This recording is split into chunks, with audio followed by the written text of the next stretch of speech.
ठीक इसी घटनाक्रम में दीवा के ही भवन निर्माता प्रदीप कुमार दास के दिशा रियल एस्टेट कार्यालय में लगातार 11 वर्षों से गणपति उत्सव मनाया जाता है। यहाँ पर भी डॉक्टर बाबा साहब अम्बेडकर राष्ट्रीय परिवर्तन पक्ष के राष्ट्रीय अध्यक्ष नरसिंह दत्तू गायसमुद्र साहब ने भेंट देकर मूर्ति के दर्शन लिए, उसकी पूजा आरती की, मिठाई भेंट की और खुद को धन्य किया।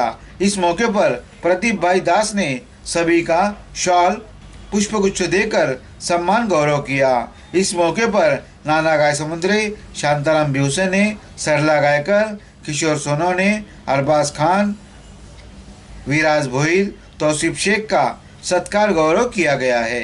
राष्ट्रीय परिवर्तन पक्षाचा राष्ट्रीय अध्यक्ष नरसिंह दत्तू गायसमुद्रे, आज आम्ही या ठिकाणी सर्वात पहिलं गणपतीचं दर्शन नितीन भोईर यांच्या जी गणपती बसला आहे त्या ठिकाणी घेतलेला आहे।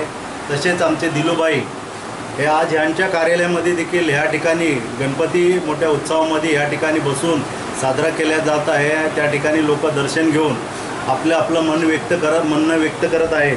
आज आम्ही पण या ठिकाणी गणपती बाप्पांचं दर्शन घेऊन या ठिकाणी आम्ही उपस्थित राहून दर्शन घेऊन आज या ठिकाणी सर्व कार्यकर्ते गणपतीच्या वेळी कुठलेही अनुचित प्रकार घडू नये किंवा घडवून आणू नये अशा प्रकारची मी सूचना सर्व जी गणपती मंडळं जेवढे आहेत त्यांना मी विनंती करतो की चांगल्या प्रकारे गणपती आपले साजरे झाले पाहिजेत आणि गणपतीचा जो सण आहे हे सर्व जाती धर्माचे लोक हा साजरा करतात आणि त्याच्यामुळे आपला कुठेही गालबोट लागू नये अशा प्रकारचे मी एक सूचना देतो। एवढंच बोलून माझे 2 शब्द संपवतो। जय भीम, जय बुद्ध, जय भारत, जय भीम।